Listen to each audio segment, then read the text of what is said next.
What's up, guys? Had a little bit of progress with my voltage regulator controller today. Utility power that connects to my VFD with my solar power. So let's see if we get the light on. There's the microprocessor. And here is just an optical isolator on another board. This is got the pulse width modulation coming out into this, going through an optical isolator, and then this has its own separate power supply that then feeds over to the gate to turn on the MOSFET. So turn this back on, turn the power back on here. Got a little it's such a mess in this room, guys, but gotta finish one of these projects and clean this up. So basically how it works is I'm using a 24 volt step down transformer just for testing right now. 24 volts AC rectified, it probably makes 30 volts, 30 something volts DC. Going through a MOSFET though, so I'm stepping down that power before it goes to the capacitor here, which has this 12 volt mushroom fan on it. Big heavy duty mushroom fan, by the way. It's like a almost 4 watt fan there. So yeah, it's a good test. So right now, basically I have the power off to the transformer, so the voltage is coming off of the capacitor here. It's going in through here, goes in through this optical isolator, and then that's because this is actually be hooked up to, wires going to a high voltage DC bus. It will go through a voltage divider just like this is, except for just different values, and then it goes into here. So I'm stepping this down, to bias the LED inside the optical isolator. I don't know if this autofocus button keeps jacking me up. Anyway, and then that goes into the microprocessor's analog digital converter. So basically, these numbers here is the analog voltage in 0, and then that's my reference. And it's not voltage; it's just a 0 to 255. It's 8-bit. It's a byte. I'm just using 8-bit values. So set for 25. For much as my reference, that's the input, and then that's the duty cycle, which is at 255, which is 100%. So that line represents, boom, it's at 5 volts all the time. MOSFET will be totally controlled 100%. I'm going to turn on the power strip, and you'll see that the fan will start, and then the pulse width modulation will drop. I gotta hurry because I hear my daughter yelling. So here we go. All right, so it's regulating about 13.6 volts with that setting right there. And there's the pulse width modulation. It dances around, but it actually regulates within 1/10 of a volt, so I'm not too worried about actually correcting that. Yeah. And so I have 2 buttons on here, so I can change my reference. If I want to say a higher voltage reference, I just could go up. And just turns the pulse width modulation up more. As the voltage goes up way more. The fan's speeding up like crazy.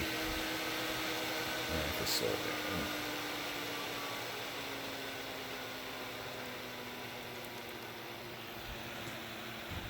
11 volts there.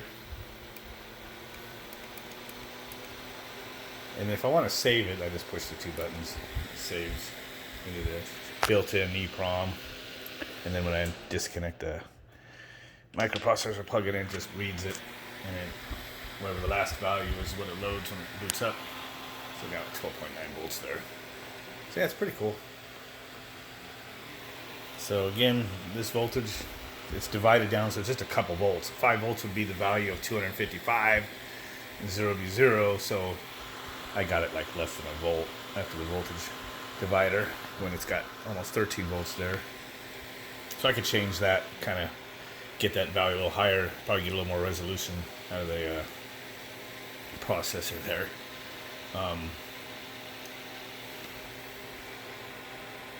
So the voltage goes in here. It's probably about a volt or so right now, and it goes through, and so the LED is not fully illuminated in there, and then the optic transistor output, is giving a couple volts into the PIC. Well, less than a volt, because the value is like 20 out of 255 is fraction of a volt. and then calculates the duty cycle. You know, I just have some error correction.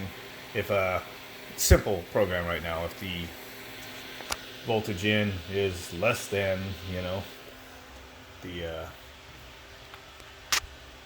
reference, then it increases the duty cycle pulse width modulation. If the voltage in is greater than, you know, the reference, then it reduces it. Simple as that. And so got a little bit of bouncing around, but it's staying within 1/10 of a volt, so it's not even worth tightening that up or fixing that in the program. It's just pretty much working, so it doesn't matter. I put this in a shielded case, maybe it'll be a little better, who knows. I just hope that when I hook this up actually to put this in the box with all the high voltage and everything, I'm just hoping that it doesn't have a lot of interference and do any weird stuff. So sometimes, you know, I'm an amateur at this stuff, so sometimes figuring out ways to shield it and do stuff like that, you know, takes me some trial and error. I do like having LCDs though, just so I can display values. And this basically is just a transistor driving the LED, and then the optical isolator transistor driving another transistor. I just do it so I get good values and I'm not loading my chip, but that inverts the value using the NPN and everything, so then I invert it again with another transistor, and that transistor actually is driving the MOSFET, not the one inside the optical isolator. So it's working pretty good. That's the output from it. It's working pretty good. If I turn off the power here, you'll see that the pulse width modulation goes up to 100%, and as soon as I flip the power on, the capacitor charges pretty instantly. The fan has to catch up. It's an electronic fan, but the voltage seems to go instantly up. So as soon as it charges up, it drops the pulse width modulation there.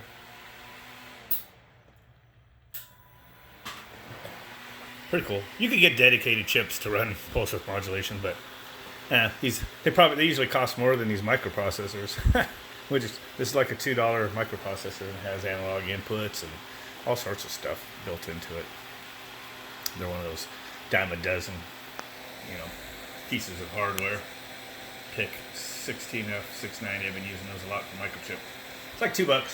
A little more crude with the way you have to program them and everything, you know, compared to like, you know, Adreno and all that stuff that's a thing. Before Adreno, there was parallax. I had a couple of those with those processors, and they were just one of these surface mount ones that would be on their bigger processors. Anyway, and then they had their interpreter on it, and then they used their software. But they would be like $30 per processor if you blew it up. Oh, man. So people use Adreno now, and they mostly just use stuff accessories that people make for Adreno. So it's more for people just to have plug and play. They're not really building stuff down to this level or programming it to this level. They're always buying what they call Adreno or whatever shields. I noticed the parts hanging on the wall, and, you know, fries used to be a thing. So yeah. Anyway, so just wanted to give you guys a little update. So basically, I just have to make my harnesses. These are just, you know, test wires that just plugged in all the pins. I got to do this before I forget which pin is what. So I just have to make some harnesses, you know, and crimp them into these little deals or whatever. And from one board to another, and then over to the MOSFETs. And all I have to do for the voltage input is just make a different voltage divider for the DC bus. It's going to be dividing down 300 volts instead of 30 volts, basically. So it's going to work. Should, anyway, I hope. So maybe get that wired up this weekend, I don't know. So, but anyway, that's the progress I've been making. And yeah, this area is just an absolute freaking mess. It's a terror. And I almost wish I could build myself a new shop or something in the garage to do this. But this is just a projects room that has all sorts of stuff just everywhere. You know, stuff in the closet is junk that we threw in here. Stuff still in here from when we had our flood. And I have all that music stuff over there that I don't use. But anyway, I'm going to go ahead and kill this. My daughter's yelling for me, so got to get down there. Catch you guys later.